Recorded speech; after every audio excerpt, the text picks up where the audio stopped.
here, very much alive, very much alive. So we're waiting for people to arrive now. Thank you for coming. Thank you for choosing to watch me and spend your valuable time with me on a Friday evening. Nobody yet. We're completely bare. Hello, Paul. Welcome. Thank you for tuning in. Thank you for spending the time to join me. Oh. I don't know what's happening. Welcome, welcome, welcome. Hello, Karen. Welcome. I probably look a bit weird at the moment because the screen doesn't tend to... It's... weird things are happening. I'm in CinemaScope. Do I press that? Oh, no. Oh. No, okay. That's fine. I just pressed a button that I don't think I should have pressed. Hello, Karen. Hello, Nettie. Hello, Layla. Hello, Debbie Ann. Hello, Diana. Hello, MJ. Hello, Sarah. Hello, Whitson's mum. Hi, Emma G. Hi, Sarah.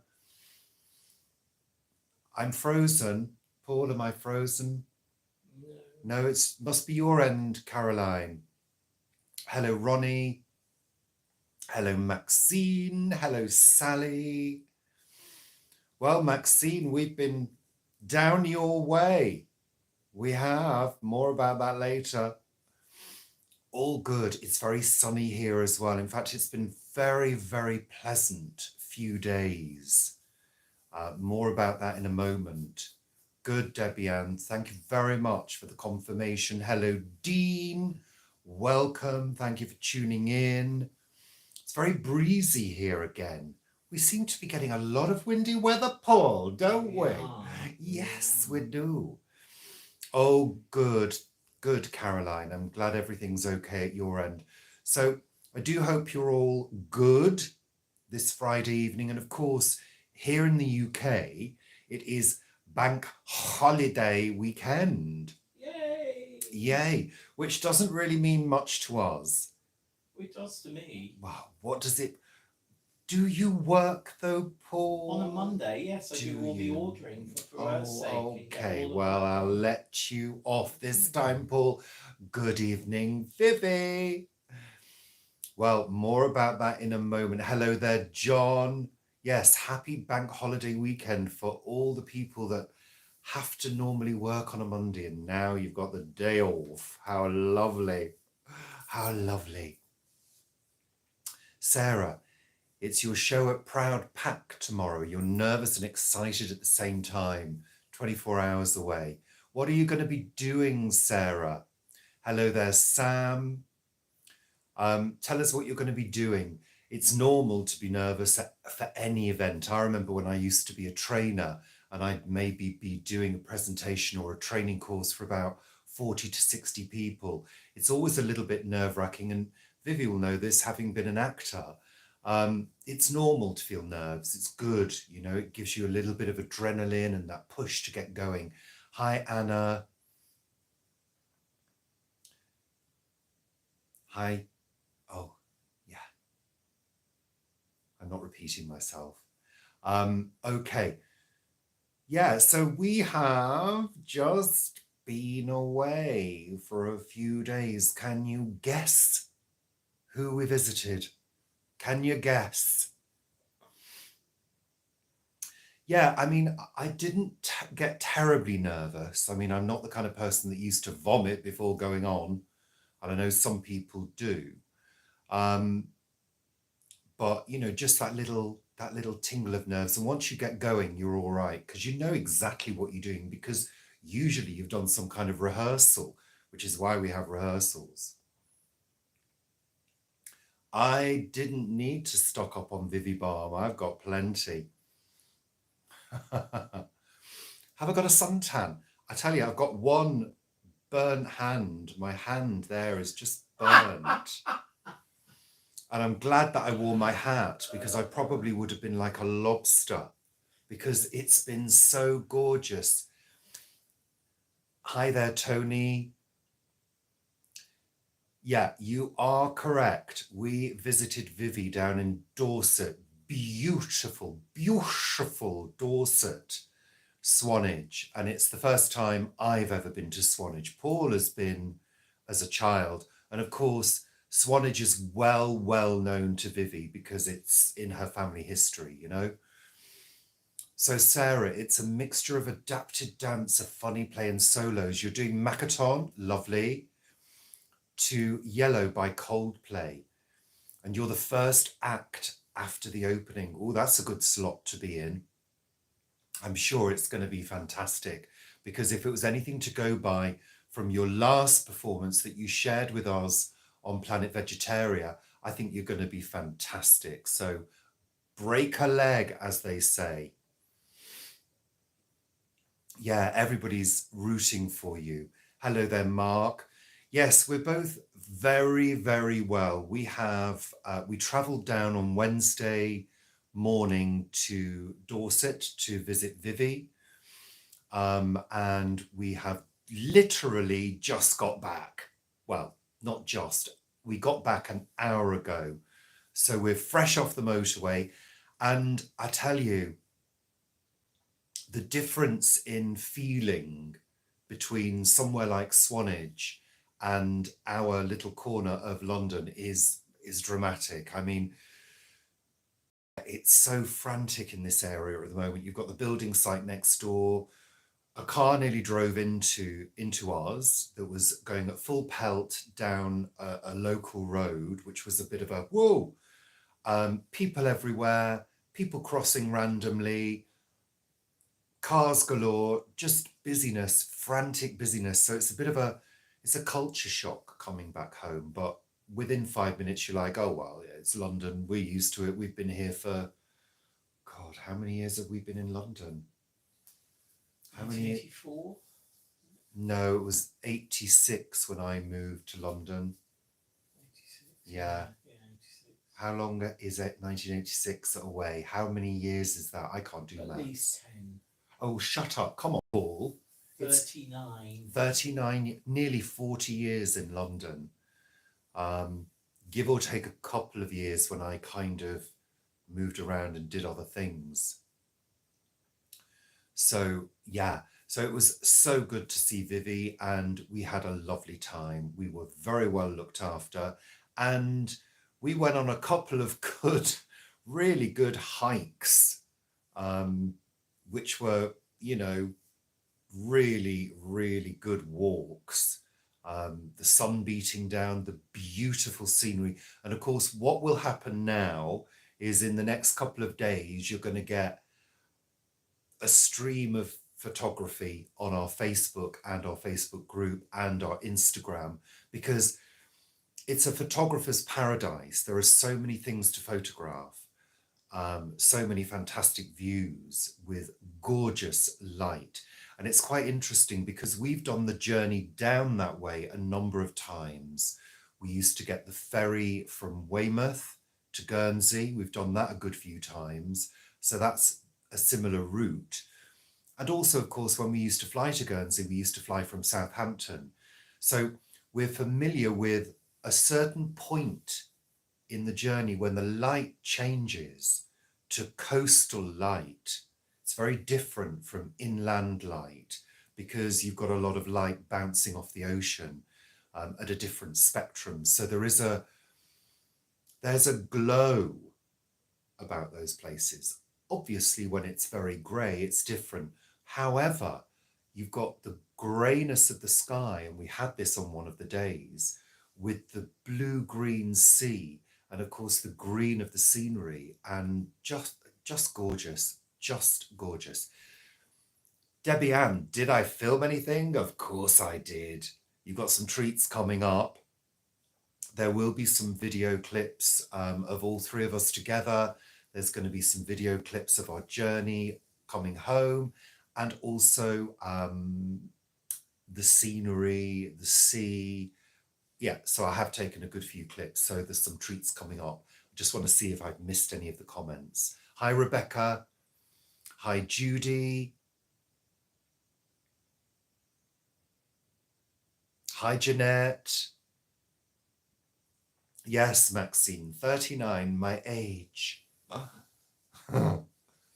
Mark, are we still, hi Leslie, are we still planning on moving house?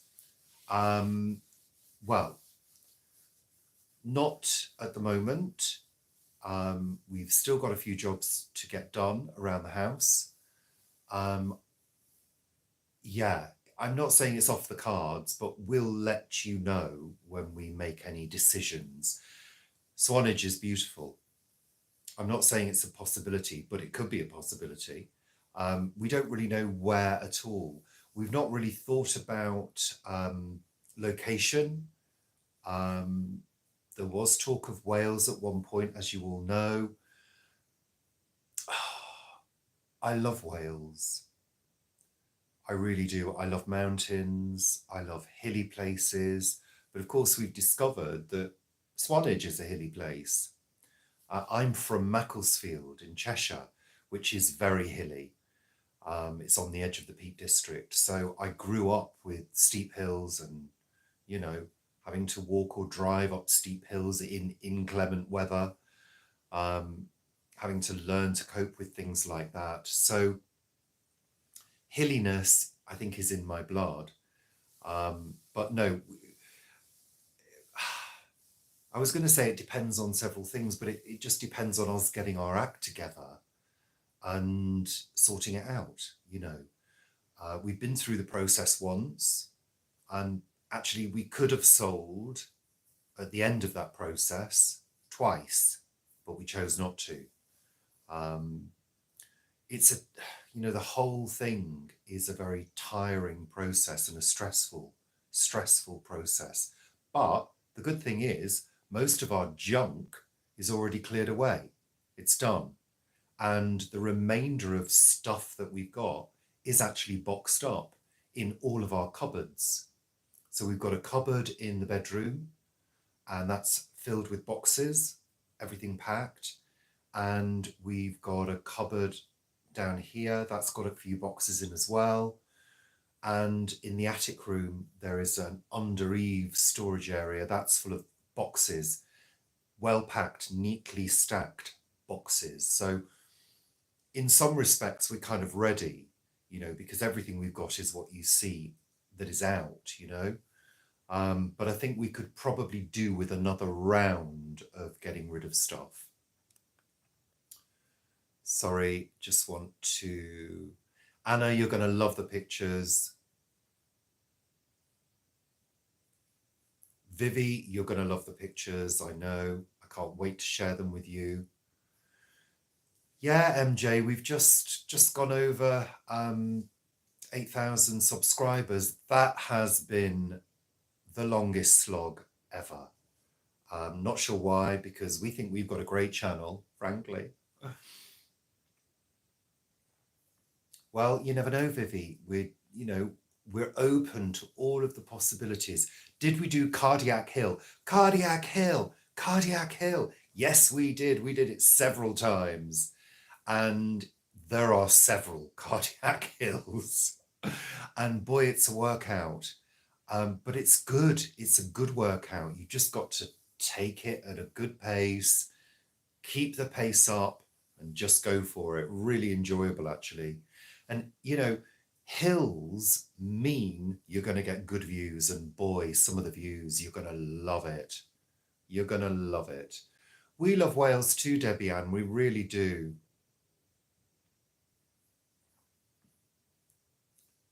Like the Hovis advert. Absolutely, Caroline.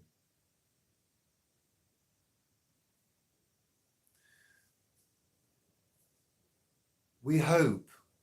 I mean, we think that we provide interesting, varied content. So we do hope.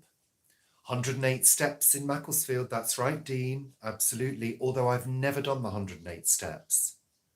They used to do sponsored walks up the 108 steps, how many times you could do it. And I remember all of that as a child. Yeah, Macclesfield is a very hilly place. Not where I grew up, but where we moved to when I was 12, I think, or 13, where my sister lives now, that's a very hilly estate. Tony, you need a house that you can walk to a shop and a bus stop. Well, I have to say, this is the wonderful thing about Vivi's location. When Vivi says she's a stone's throw from the beach, she is. And the library. And the library, and the doctor's surgery, and the shops. The post office. A huge variety of shops. An option. Well, I say a huge variety, obviously not as much as we've got down here. But, you know, it's so convenient. There's everything on your doorstep. And, you know, I think when you live with views as well, I mean, Vivi's got an absolutely stunning view from her garden, which hopefully I'll share with you with photos, because I took a few. When you live with that, I mean, what else do you need? You know, obviously you need shops, obviously you need to buy food, but, you know, there is the modern convenience now of having deliveries too. But she is actually right there, you know. It's fantastic. What's the early retirement mood now? Well, I mean, I kind of almost like to think of myself as semi-retired now, but I'm not drawing a pension. I can draw a very small pension now, but it is extremely small because I didn't pay into it for very long. So, yes, we did. Hello there, Charlie. Yeah, so I'm just checking whether I've missed any comments. I do apologise. Debbie Ann, you know Swanage very well. Well, so does our Vivi. So does our Vivi. And, you know, Vivi's a mine of information about Swanage. We learned quite a lot of things as we walked around, and we got treated to a wander around the old part of Swanage, which was just the architecture, the stone, the little back streets, and just divine, just so full of character. But it's so interesting because there are modern parts as well. There's quite a few modern buildings too. So it's a real hive of life and activity.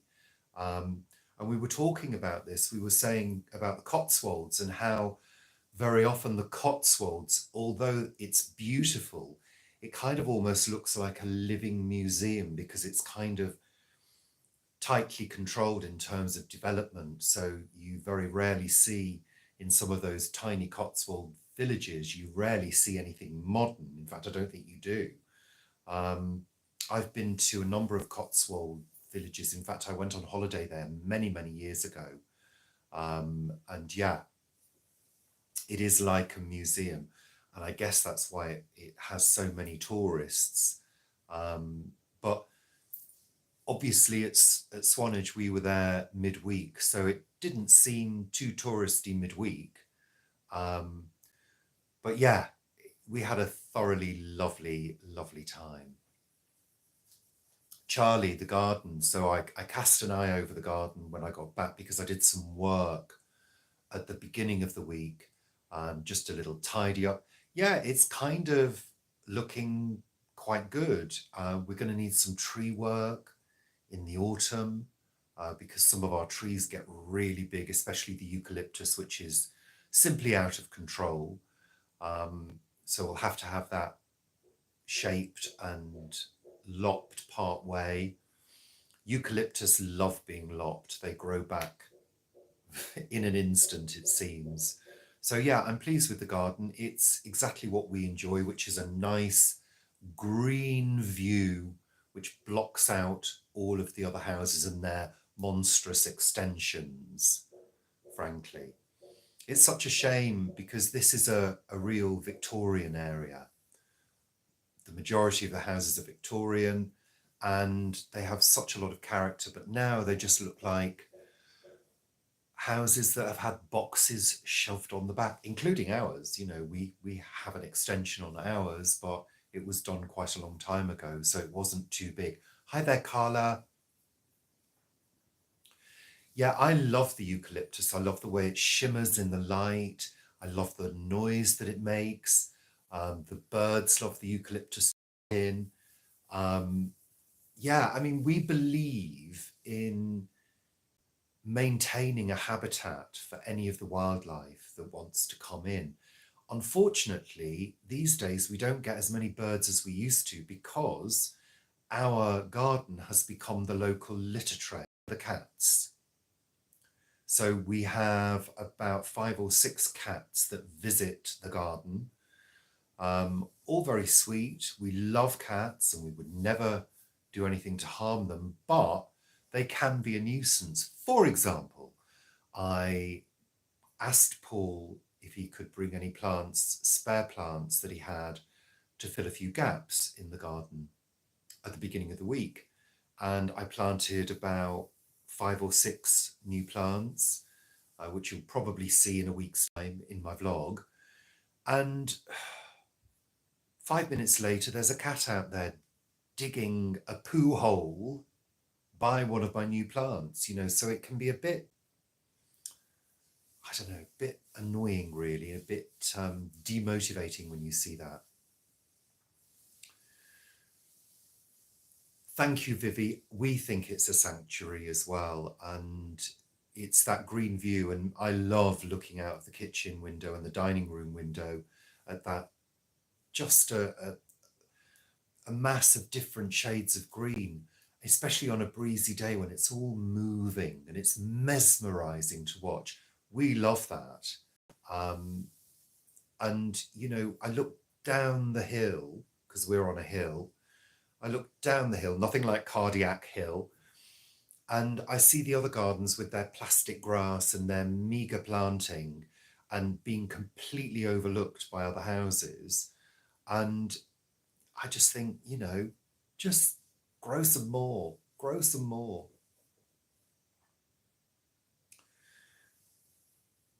Well, I was feeding the birds for a while, and we had a variety of different birds: starlings, goldfinches, sparrows, parakeets, magpies, blackbirds, even the odd nightingale, wrens. But recently I've kind of stopped feeding them because of the number of cats, because, you know, they will chase the birds. Wood pigeons. It has its drawbacks because I can't put washing out because it gets pooed on. We had a lovely whirlybird at one point.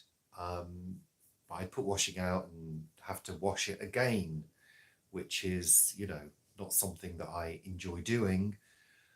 Repeated washes. So yeah, I kind of stopped. I've still got bird feeders though. Yeah, Sarah, there are quite a few people here around us with plastic grass, because it's great for the kids. What I think is great for the kids is teaching them about nature, teaching them about habitats, urban habitats, you know. I mean, we had a family of foxes in the garden many years ago, and that was great. But again, they can be a bit of a nuisance, you know. So Charlie, your garden is so tiny and the soil is clay and waterlogged. Well, our soil isn't too bad. I put in a large shrub the other day, an oleander, that had been in a pot for quite a while, and it was desperate.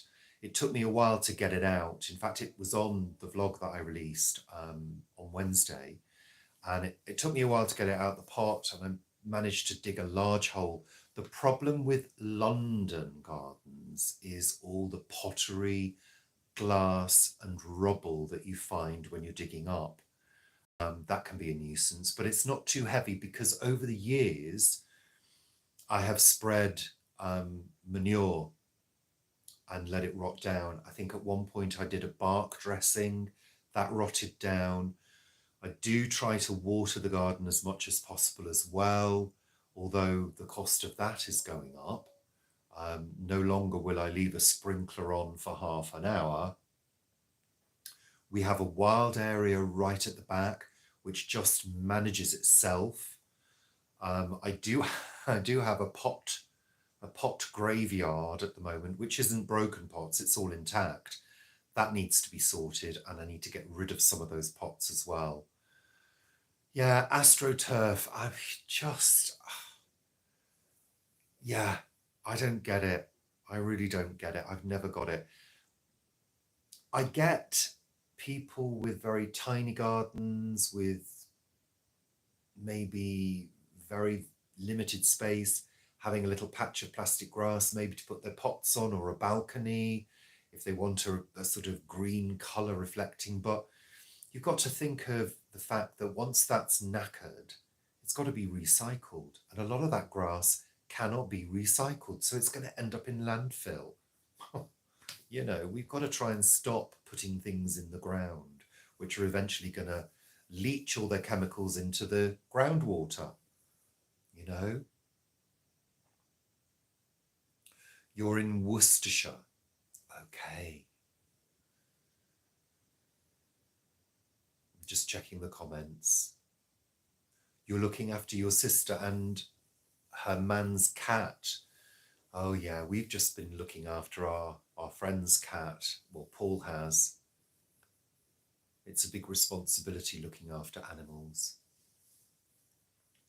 Well, Rebecca, I tend to let our grass do what it wants to do most of the time. And in fact, the great news is, after many, many years of wanting daisies in the garden, I've noticed we've got a patch of daisies for the first time. So when I do clip the grass with my little mini clipper, my rechargeable one, I don't have a lawnmower, I go around that. There's also a cyclamen that's self-seeded in the lawn as well, which flowers in the winter. We've got dandelions, we've got creeping buttercups. So I like to let things sort of just go for a little while before I give it a tidy up, because I like to kind of neaten it up, because it sort of gives the whole garden a neater look when you sort of give the grass its edges, and Vivi knows about the edges, of course. Yeah, I'm delighted with the daisies, Vivi, I really am. Just checking the comments. Yeah, Tony, it's I tend to do a bit of a blitz, so I'll say to Paul, I'm going into the garden, I'm doing the gardening, and I'll end up spending a whole day. And a couple of times my hands have been really sore, and it's usually my fingers and thumbs, because you do a lot of work, you know, with your fingers and thumbs. But hey, I love daisies, Kathy. And I think it's a childhood thing, because my granddad's garden was massive. It was an ex-council property, and it was an end of terrace, and they had a massive, massive garden, and it was always filled with daisies. And I used to love making daisy chains. Absolutely loved them. And of course, they attract, any kind of flower tends to attract pollinators. And I have to say, Paul, I was going to say this to you the other day, our palm trees are flowering, are Cordyline australis. Cordyline australis. And they're flowering at the moment. And now normally, and I've done videos on this before, little short videos on our YouTube channel about the bees on the palm trees. Normally the flowers are covered. They've got a gorgeous scent. This year, it's very odd. Hardly any bees. Very, very odd. And also, Sarah, plastic grass can get very hot as well, you know? I mean, we do not need any more things absorbing and reflecting heat back, you know? Because that's what concrete does. It absorbs it and reflects it back into the environment, which is why city centres always feel so hot on a summer's day, you know? We need green. Hi, Rebecca. Well, thank you very much. for joining us. We've got 90 people with us at the moment. Thank you. Well, I love a bit of grass, and, you know, I don't think we should be necessarily growing acres of grass because it's, I mean, what do they call it? A monoculture. Yeah. So, you know, we need variety of things to grow. And yeah, I think the thinking behind various things these days, yeah, exactly, Kathy. Oh, Jeanette, don't start me off. We need a variety of things in our gardens, you know, flowers, greenery, plants that are good for different types of insects. So, for example, I always have a nettle patch because nettles attract certain species of butterfly and they lay their eggs under the leaves. So, you know, if you leave a patch of nettles, that's good for them. Plus, they can be harvested and eaten. So, hello, Biscuits and Groovy.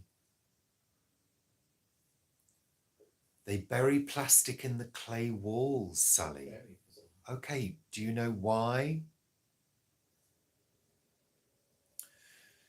I think, you know, it's interesting, isn't it? Because there is so much plastic still to be consumed in our general environment. So, for example, seaside towns, talking about, you know, Swanage and places like Barmouth.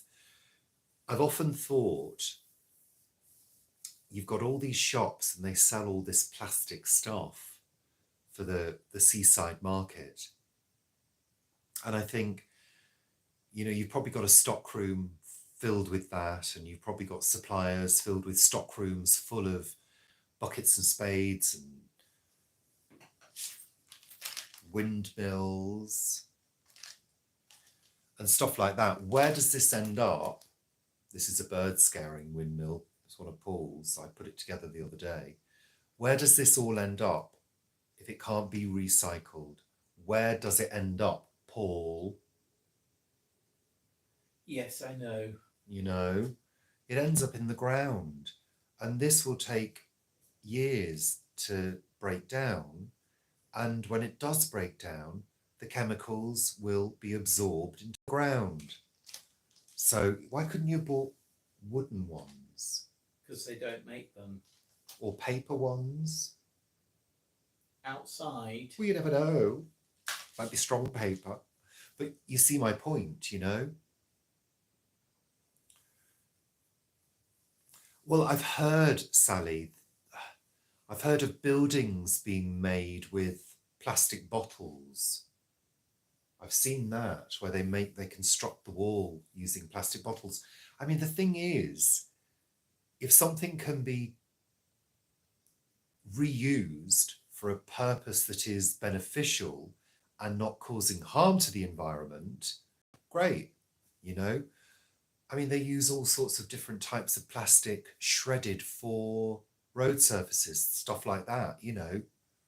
So I'm all for things being recycled and reused, but it's when people end up putting stuff in the bin, it's all the plastic that can't be recycled. That's really annoying, you know, because there are still so many shops that supply stuff in that clear plastic which says can't be recycled, needs to be taken to your local recycling centre. Those things should be left with the supermarket so they can do that for you, you know. But of course, when you have a delivery, it's all wrapped in plastic. I think things are getting better. Hi, Vanessa. Lavender. Now, that reminds me, actually, we've got some very old lavender in the front garden. I trimmed it last year, but I think it's its final year. It's getting leggy and woody, but it's about to flower. So, yeah, lovely. Yeah, Judy, I think it's just generations and generations of people that have had stuff made of plastic. I mean, we had buckets and spades as kids, you know, and of course, kids love all that brightly coloured stuff. And, you know, I don't know. I don't know what the answer is. I mean, I guess the answer is to stop manufacturing this stuff and provide good old metal things, you know? I don't know. It's the world we live in now. I don't like to think about it too much, but yeah, it's too many people. This is it. Hi, Tina. Yeah, I've heard of that as well. In fact, I think were there some bags for Earth's sake at one point that were woven out of plastic? Yeah. Yeah. But they fray. They and fray. Then you get microplastics everywhere. So yeah, that's the thing. Idea. Microplastics. Of course, they're finding out that microplastics are getting into the food chain and, of course, are being absorbed by us. Yeah.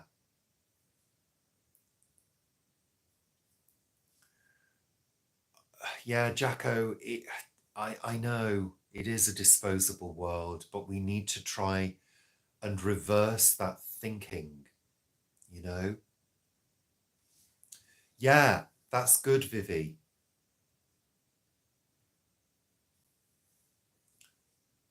But I think we were seduced by the plastics industry, you know? We weren't seduced, we were lied to by them. Well, by the oil companies. Seduction can be a very evil thing, Paul, you know? I think there's all sorts of things to do with health and safety as well, you know, metal things being sharp and, you know what I mean? I think there are all sorts of things mixed in with, oh, we've got to be careful of the kids, you know, because kids are stupid and they, you know, do you know what I'm saying? The industry sold that to us with the help of other people. They're all complicit at the end of the day, aren't they? Yeah, it's true. I mean, they are. I saw a video the other day about them analysing microplastics. I think it was part of an autopsy. I didn't watch the autopsy, but they were talking about microplastics getting into the bloodstream and then the brain. So, you know, this is why we all have to insist on better options, I think. But, you know, we're all guilty. We're all guilty at some point. And I think also what tends to happen is when we see things that aren't right, and I'll give you an example. I think I talked about it in my vlog. I put out a bag of clothes and batteries and witnessed the recycling guy put them back into the recycling bin and into the truck. And I thought, shall I go out and tackle him? I thought, no, it's not worth my while. Can I complain to the council about it? No, there's no option to do that. So, you know, the systems don't work, basically. Yeah, I think, Charlie, I think you've hit the nail on the head there. It's about education. And what Paul and I have noticed in the past maybe 30 years or so is that there is a great lack of sort of public information. So I think when we were kids, there were various things that were drummed into us through public information films that were, I think, funded by government. And, you know, there were various things, safety on railways, safety around electrical cabling, safety for swimming, litter, all of that. There were big campaigns, Keep Britain Tidy. There were cartoons. I don't know whether you remember Petunia and her husband sitting in the countryside, littering everywhere, and the angry farmer in the field going purple. And, you know, the guy would say, hey, Petunia, that man doesn't look very happy. And it's because they've littered it everywhere around them with their picnic. And it had an impact because it was funny, but it had a message. So we remembered it. I remember it 50 years later, you know. So, you know, We need strong information, strong public information, because people need to be nudged along, you know, people need to be reminded of things. And those messages don't necessarily get through to everybody nowadays, and they need to reach all the kids.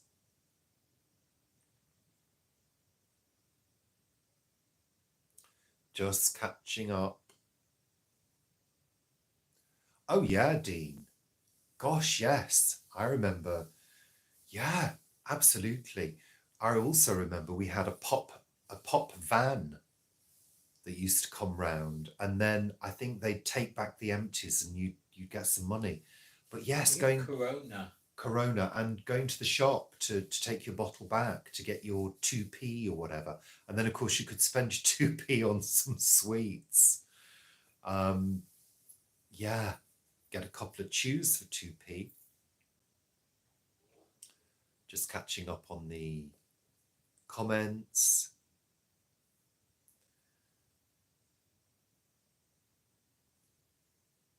Hello, Victoria.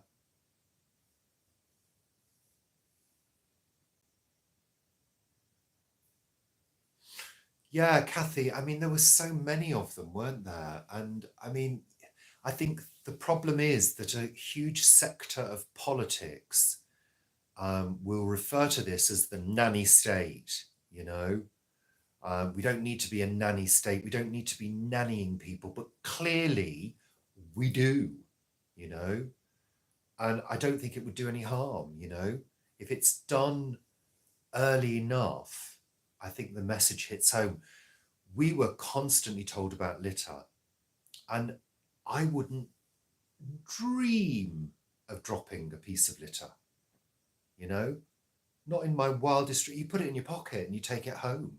That's what we were taught. You don't leave a trace, you know, and it's so easy to do. Yet people will literally, see what I did there? They will literally throw stuff out of car windows. And you know what? Whenever we're driving around, especially when we go down to Surrey, down the motorways and the major roads, especially in the winter, you will notice this. The verges are covered in plastic litter. God, I'm in a jolly mood, aren't I, tonight? But it's true, and I think we all need to keep this discussion going. I think it's really important. Anyhow, we've been live now for 42 minutes. We've got 95 people. Thank you for spending the time with me. I really appreciate it. The Wombles, Sarah, exactly. Underground, overground, wombling free. The Wombles of Wimbledon Common are we. Making good use of the things that we find. Things that the everyday folks leave behind. Copyright. Mike Bat. Mike Bat, yeah. Contact him. Sorry, Mike. Sorry, Mike. Didn't mean to, but I didn't sing it. But it's true, isn't it?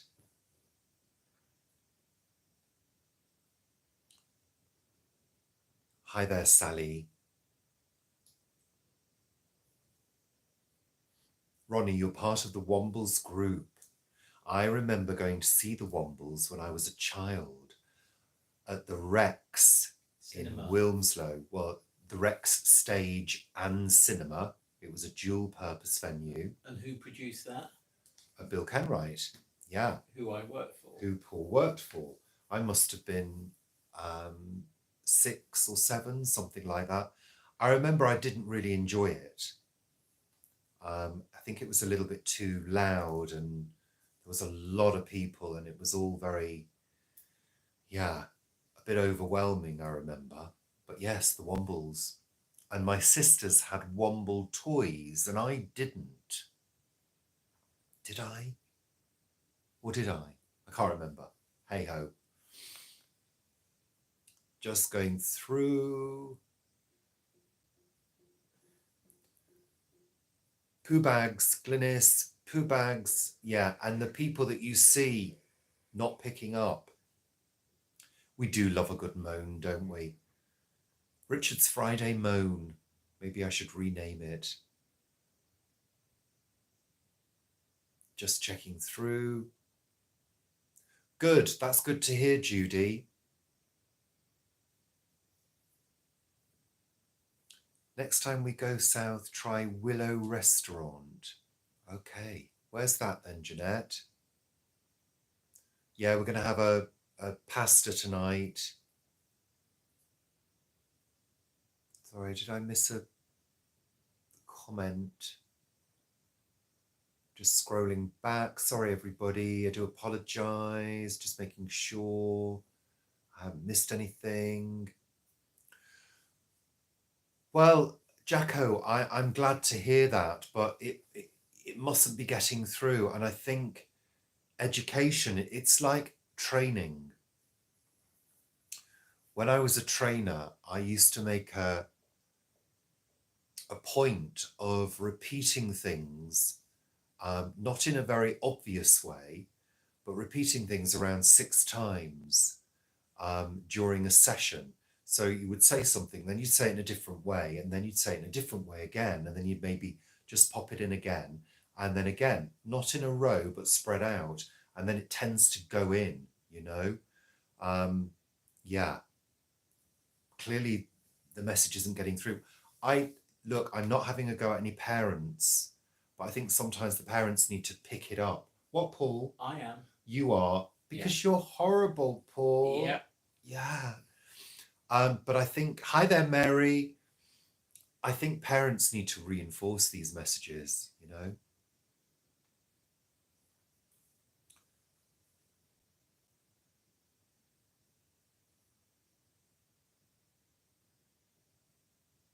Sorry. Hi, Geraldine. Yeah, so there we go. We've sorted that one out. More education. The sun is... Look at the dots on my face. Ooh. Suns. They are little... It's funny to think that these are each a little picture of the sun. Marvellous, isn't it? And of course, if it was an eclipse, they'd all be cut. They'd all have a little cutout. Amazing. Debbie Ann, you love the one pot pasta. It's a revelation, isn't it? The Smurfs. So, yeah, I remember the Smurfs, although I think I was a little old to enjoy the Smurfs when they came out. Yeah, they were strange though, weren't they? Thank you, Sally. It's just a little pixie cart, which I'm really enjoying because it's so easy. And I tell you what I've been using while we've been away. I've actually been using my Vivi Balm on my hair. It makes great hair wax. It really does. Hawthorn is in bloom, and they bloomed at the same time. They bloomed together for the first time. Lovely. You've had it 3 times this week. Wow. Excellent, Debbie Ann. I'm glad you're enjoying it. Hopefully, fingers crossed, I'll be doing some more cooking at some point, maybe next week. Rainbow, Zippy, Georgian, Bungle. Work with them all. You worked with them all. What did you do, Paul? Pantomime at the Wickham Swan. You did pantomime. Paul's worked with everybody. Yeah. Yeah, of course, Charlie. Thank you, Tina. I'm really pleased with that. I'm really enjoying having short hair. It's just so easy to manage. And I like the short hair look, you know, so no doubt at some point it'll grow again because it does grow like crazy. Rebecca, it's a beautiful day again in Wales. Which part of Wales are you in again? Remind us. You've had no rain for ages. Well, we're due to have some rain tomorrow. We had a little bit of rain down at Vivi's, a little very light shower when we were eating our ice creams on the beach. You will see photographic evidence of that at some point. Thank you, Charlie. That's very kind. Thank you. You're in South Wales. The Wickham Swan was your local theatre for a few years. You've done a few things with the Wickham Swan, haven't you, Paul? Yeah. Sun's going in. There's a bit of cloud out there. They did say earlier that it was going to rain, but we haven't seen any. We had a few spots on the way back in the car. Thank you, Kathy. Nettie, you saw Dawn French at the Wickham Swan. I don't think I've ever been to the Wickham Swan, have I? Did I come with you at some point? No, I don't think I did. The Golden Girls Dorothy look. Paul, you'll be wearing that pasta if you're not careful. I know, sorry about that, Vivi. I mean, we held her down and shoved the ice cream into a gob. No, we didn't really. She ate it with relish. Yeah, we thoroughly enjoyed our ice creams. It was so good. So good. Seaside ice cream. I mean, you know, you've got to. Candy floss. I always used to really enjoy a candy floss, and it had to be on a stick, not in a bag. Oh yeah, we did that. You're off to good old London town, London town tomorrow. Pack a rain jacket. Yeah, I would if I were you. Mind you, it is saying that it's going to be over with by 9ish, so I don't think I look anything like a golden girl. Sarah, I think we're probably going to restart the Golden Girls because we have the box set on DVD, and it's been a while. I think it was during COVID that we watched the Golden Girls? Yeah, we watched during COVID, and we love the Golden Girls. I like to think of myself as Blanche, the young, sexy one. Yeah, what you like to think is not necessarily what happened. No, I would never think of myself as young and sexy. God, no way. Kathy, candy floss, and it's got to be pink as well. But, I mean, you think of all the sugar. I mean, crazy. It's not good for us, is it? But, yeah, we always used to have candy floss when we went to the fair. And we used to go to, when I was a child, we used to go to Knutsford Fair, which was on the Common. And whenever I go past, when we used to drive to Vivi's in Sydenham, occasionally the fair would be on at Clapham Common. And there's always a smell in the air of I think the diesel engines, you know, that run the rides. So there's a smell of sort of diesel fuel and combined with hot dogs. And I can smell it now. It's that sort of fairground smell. And I love that smell. It reminds me of childhood. But again, I always found fairgrounds exciting, but a little bit overwhelming too, as a child. But we always had candy floss. And my mum loved candy floss as well.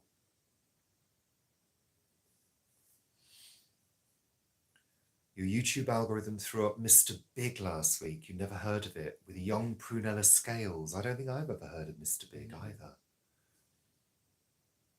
Oh, yes. Yeah, Vivi, that smell. That whole, yeah, it's just so evocative of childhood trips. I don't think we went every year. I was born in Knutsford, so yeah, it was always a place that I was sort of drawn to. Very nice place, actually. Very expensive.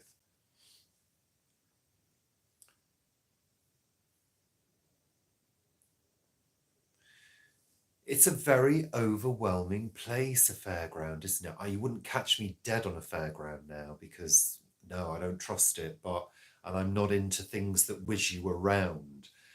When I was in my teens, friends and I would regularly go to places like Alton Towers and Blackpool Pleasure Beach.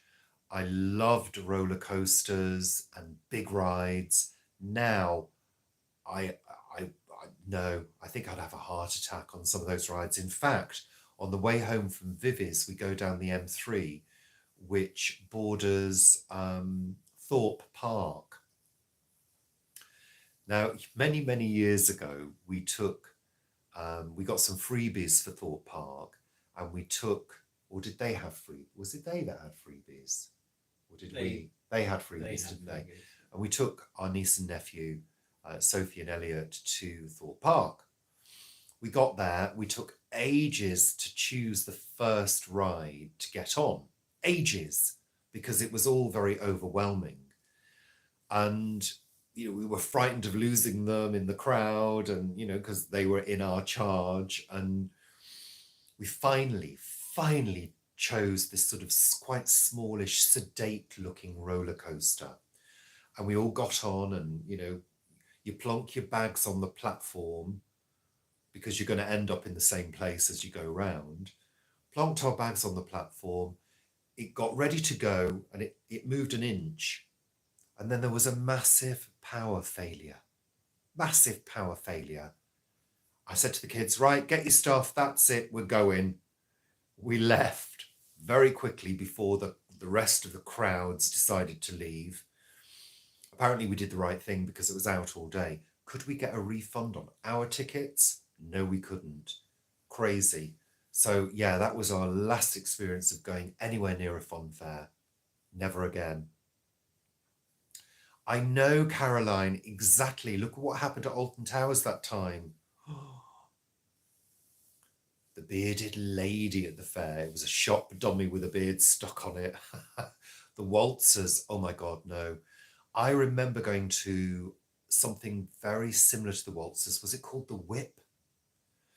Years and years ago, when the Radio 1 roadshow came to Macclesfield and they had a fair, and my friends and I, we got on this whip and it started and the thing holding us in came loose and we were holding onto it for dear life to keep it closed. It was terrifying, absolutely terrifying. I think that put me off as well. Goldfish. Gosh, the poor little goldfish in those little plastic bags. And you'd put them into a bowl and they'd last a week, wouldn't they? Oh, I don't know, if that. Oh, I'm sorry to hear that, Charlie. I'm glad we're cheering you up. I know that fibromyalgia is really awful. So, yeah. I'm glad we're cheering you up. Yeah. I'm trying to think. What's the last? I think the last high up thing I've been on was the thing at Kew, the treetop walkway, which I'm now kind of used to, having done it so many times. But the first time I went on it, my legs turned to jelly. I thought, whoa, what's this? Oh, you're now scared of heights. Great. I was never scared of heights as a child, ever. We've got 101 people with us at the moment. Well, it's just gone down to 100. Bye, whoever you are.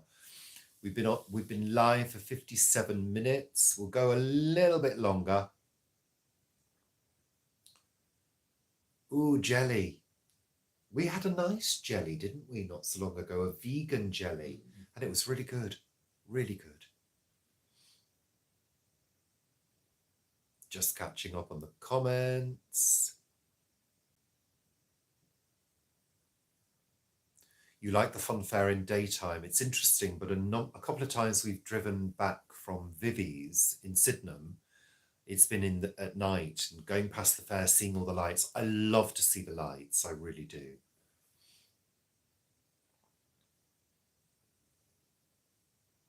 Sorry, I'm just catching up.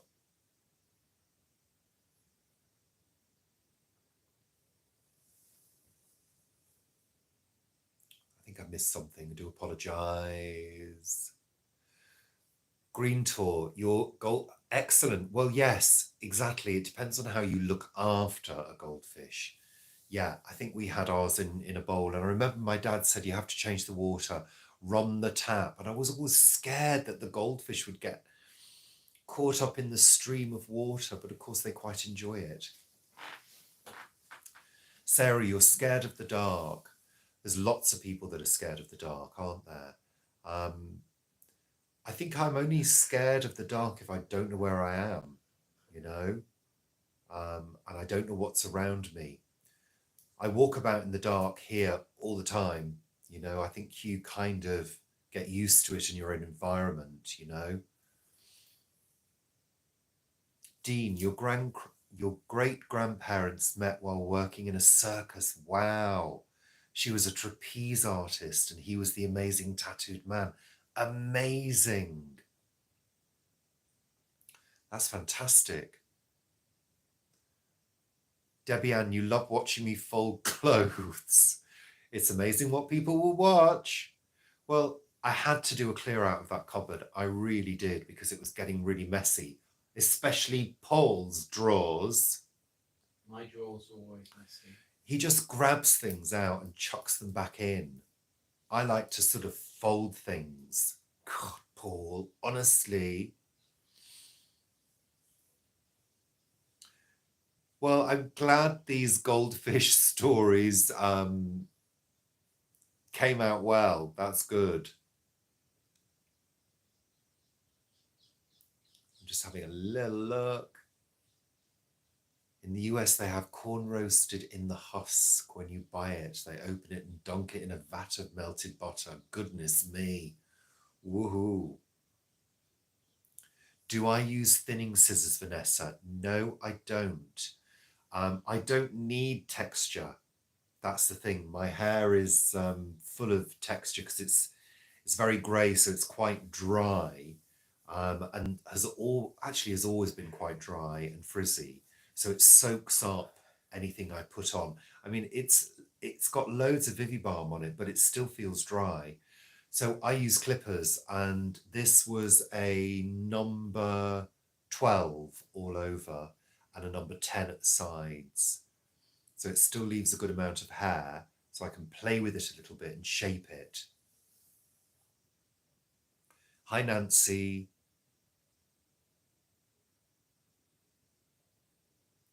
Yeah, Judy, I think I'd probably pee myself as well. Hello, Nancy. Welcome, welcome, welcome. Rebecca, you've not seen Schitt's Creek. Schitt's Creek is great. I tried it many years ago and didn't enjoy it, and then tried again and loved it. Jacko, you've got an adult child that's moved home. You definitely need a clear out and get her to watch some of my videos. Well, I'm not a clear out expert, and that's not what I tend to do, but on my vlogs, if I'm doing something around the house, I share it with you. What plans have we got for next food in the kitchen? Hi, Claire, my sister. What plans do we have for the next food in the kitchen videos? I don't have any plans. It tends to just unfold as it unfolds. I'm really enjoying doing this thing about just setting up the phone in the kitchen while I do things. But I'm sort of doing a little bit of research at the moment. So that means I'm going through our cookery books for inspiration, not to maybe do recipes that other people have done, but to try and come up with different ideas. Actually, Vivi has kind of inspired us this week because she's fed us really well, but she's fed us some really interesting, tasty, quite light, tasty, but filling dishes with a good amount of protein content. And of course, it's not the carbs and the fat that fills you up, it's the protein that fills you up or keeps you feeling full for longer. That's the protein element that does that. Carbs just simply give you energy. You need carbs. I'm afraid I don't believe in keto. I think it's really the wrong thing to do.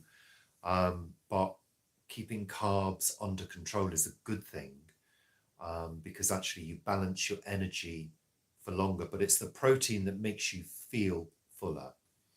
So I'm being inspired to try a few different things. Plus, with the warmer weather coming, it's time for more salads. We eat salad every day anyway. But I don't know whether you remember a few years ago, I did a warm salad, which was with a few lightly steamed vegetables. From the plot, leaves and fresh things all tossed together and warm. I think it had potatoes in as well, didn't it? Yeah, the new potatoes. Yeah, new potatoes. Oh. So I'm sort of thinking about trying a few different things. And of course, trying to lean more towards vegan. We're not vegan, we're vegetarian. We do have a little bit of dairy. But yeah, so Vivi, you've inspired me this week because the food has been great. Absolutely great.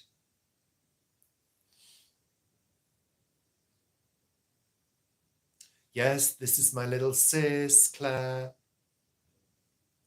And we will be seeing her, yeah. The Good Place. No, not heard of that. Yeah, Tina, give Schitt's Creek another go. Oh, gosh. Bad uncles. Happy birthday to Amy. Oh. We are terrible with birthdays. Absolutely terrible. Always have been. Why break the habit of a lifetime? Send Amy lots of love from us, Claire. We'll see you all at some point in June.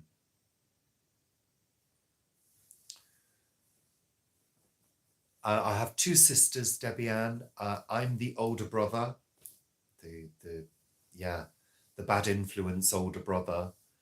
And I have got two sisters, Trudy, who's the middle child, and Claire, who's the youngest, the baby.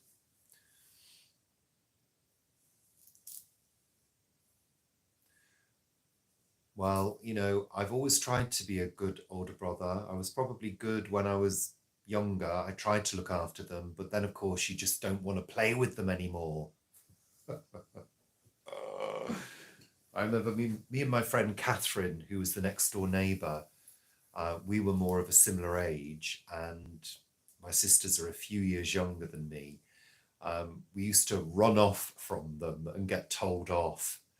Mustn't run off from your sisters. We used to pretend we were going to play with them, and then we'd run away and leave them crying. Terrible brother, but that's what brothers do.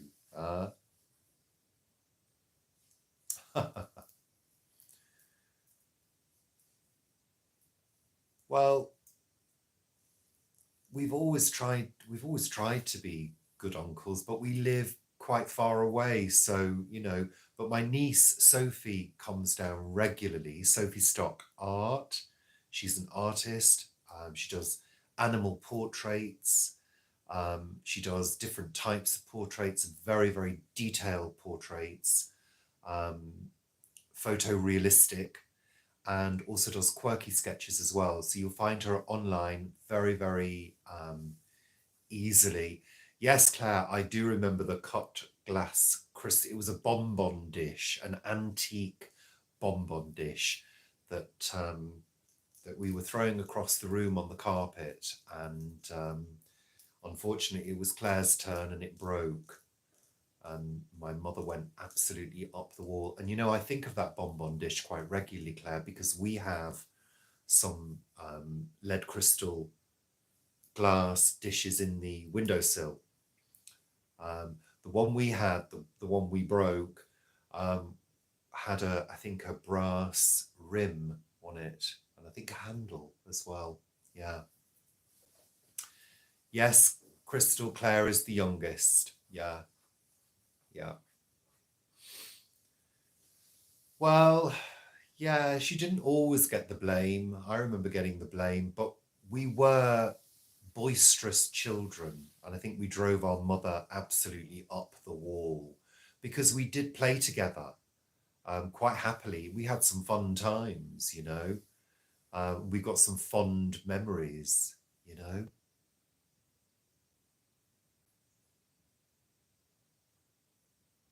Eco Joe, yeah, we're very, very happy for Vivi's new place. It's so lovely. We love that flat. It's perfect. I mean, somewhere like that would be perfect for us as well. We'd probably need another room for work purposes because we both have big computers and desks, you know. So, but yeah. Okay.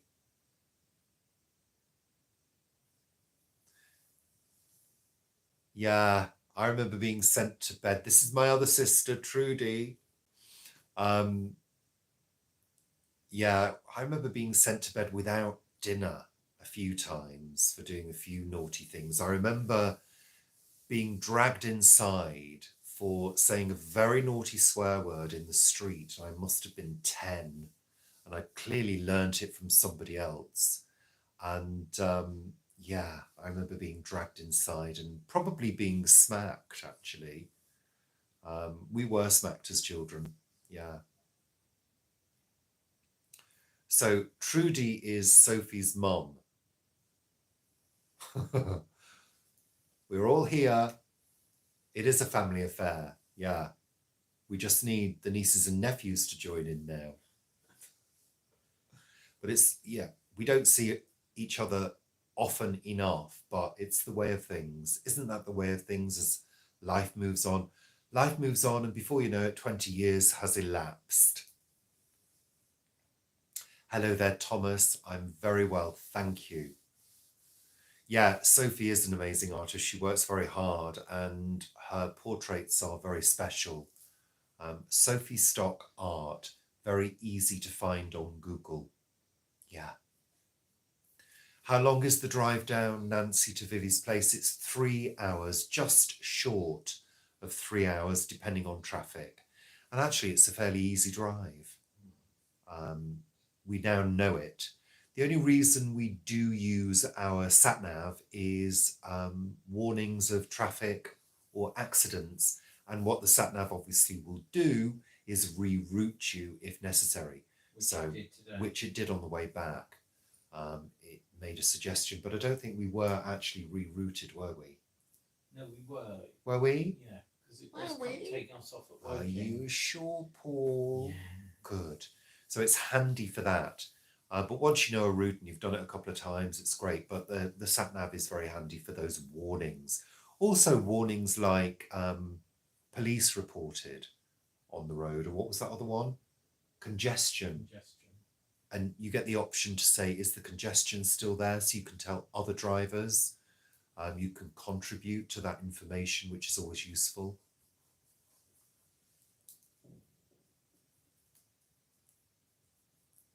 I'm glad you like it, Tina. Excellent. So we've got 95 people watching at the moment. It's 1 hour 12. We are at some point going to have to start tying up, just to warn you. I know we're having great conversation, and thank you for joining us this evening. Paul is in the background as usual. I'm sure you'd all love Paul to do a live at some point. And did you catch Vivi's live? Vivi's premiere live show, which was fantastic. Was it last week? Can't remember. The weeks go by so quickly. Yeah, we're going to have to cook for ourselves tonight, Paul. Oh, we've been very well looked after, but we did do our bit. We did some washing up and some putting away and a few little jobs as well for Vivi. Because poor Vivi, she's a very handy lady. She can do all of those jobs herself. We just did a couple of things with her, and Paul helped out with some ivy today, and I did some brushing up. So yeah. Maybe Paul will do a live at some point, Paul. Oh, maybe do you think you can do it, Paul? No. Do you think you can go on? No. No? But I'd be here to support you. Oh, I doubt that. Yeah. What do you mean, I doubt that? I've been around for 30 odd years supporting you in more ways than one. What are we doing for bank holiday? It's business as usual. I've got lots of editing to do. I've got lots of photographs to develop from our trip down to Vivi's. I'm so tempted to go up there this evening to do it, but I think tiredness will kick in at some point. You promised, Paul, Tony says. You promised. Of course, she's a natural Eco Joe. Absolutely. Vivi's fantastic live. She's even better in the flesh. We've had a free live show for 3 days. So yeah, work as usual, editing, putting my vlog together, and thank you to those of you who watch. I really appreciate it. Editing, usual housework, although the place is fairly tidy because when we go away, I usually make sure it's tidy and clean. I did the bedding the other day anyway, so that's all okay. Catching up maybe on some washing. Yeah, and maybe just having a bit of a chill out, you know. You all know I love an afternoon nap, so that's on the cards. In fact, in the car on the way home, I was nodding off. I don't like doing that because I like to be on the ball. I wasn't snoring. You were. Shut up. Shut the front door, Paul. It's silly that. Shut the front door. Well, hopefully I'll be putting a couple into my shop. Absolutely. Thank you for reminding me that I've got a shop where I sell photos on our coffee page, everybody. Digital downloads for your desktop or your wallpaper, on your phone, on your tablet, on your desktop computer. Very handy and gorgeous to look at, and good quality. Thank you, Whitson's mom. I'm glad you enjoy it. A number of people have said that they're enjoying watching me vacuum or clean my vacuum cleaner. Yeah, you know, as I say, people enjoy lots of things. I enjoy lots of things that are probably a little bit weird. I'm really into medieval stuff at the moment again. And the Tudor period, as you all know, because of my Tudor baby dream. Yeah. Remember the Tudor baby dream? That was weird. Oh, yeah, the other night I had a little bit of a nightmare. Our first night staying at Vivi's, Paul kind of woke me up because I was crying out. And I remember I was being held down and I couldn't move. I was trying to push you out of bed. And I was trying to, and I remember I was trying to shout, and you know, in a dream, you're shouting and you go, like that. Do you know what I mean? I thought, I can't scream. So I was trying my best to shout.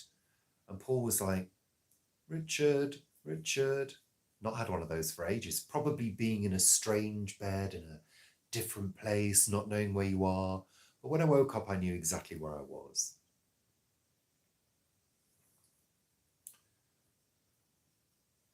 Yeah, I will be putting a few of the photos in the shop. Swanage views, I'm sure. Well, yeah, I mean, I think it does help to motivate, doesn't it? You know, I think it's just important. I have moments where I'm totally demotivated, and I do have moments where I feel frozen, where I feel as though I can't move, and I have to do some what I call self-parenting.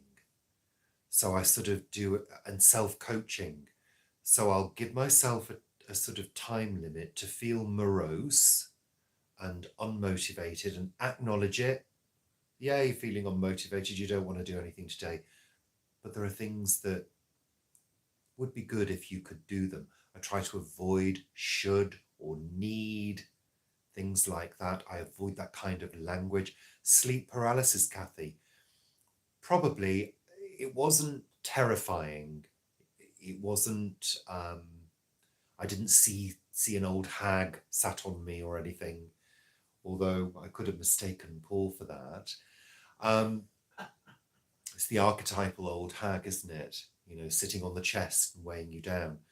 What was I saying? Yeah, motivation.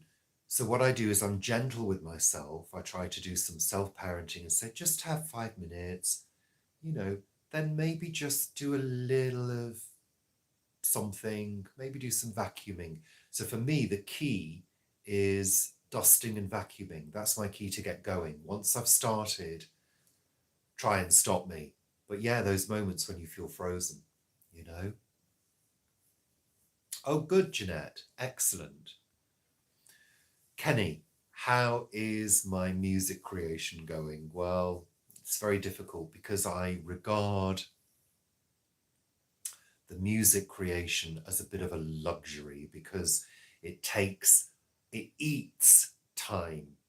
It eats time because for those of you who don't know about music production, very often you are coming up with a tune, a basic tune or some chords, and then you're coming up with some melodies or some themes, and then maybe you're layering some sounds on top, and then maybe you're adding some atmospheric sounds, then you may be thinking of an introduction, and then maybe you're rewriting the theme or the melody, and then maybe adding a few more sounds, then maybe you're thinking, all of that can take hours. And I don't feel as though I have legitimate hours to spend doing that at the moment, because I do have to think about earning some money, which is YouTube and the shop, potentially. And even though it's nowhere near like the amount of work that Vivi does on her shop, for example, as a comparison, it takes time to do the uploading and stuff like that. So, and content creation needs to happen as well to bring in some money, because I'm not earning any money at all other than this. So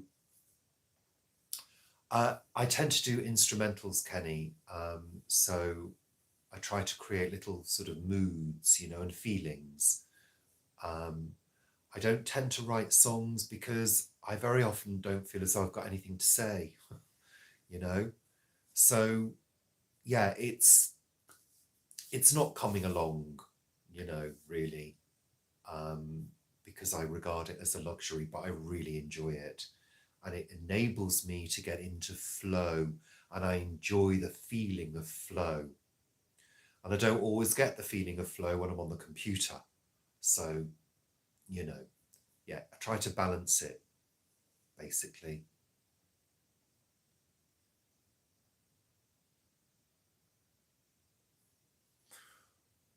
Okay, sorry, I've just missed a few comments, sorry. Thanks, Sally. Glad you enjoyed it. I'm going to start tying up now.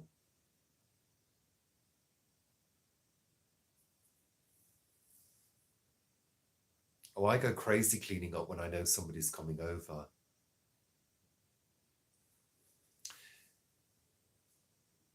I have heard some, Claire.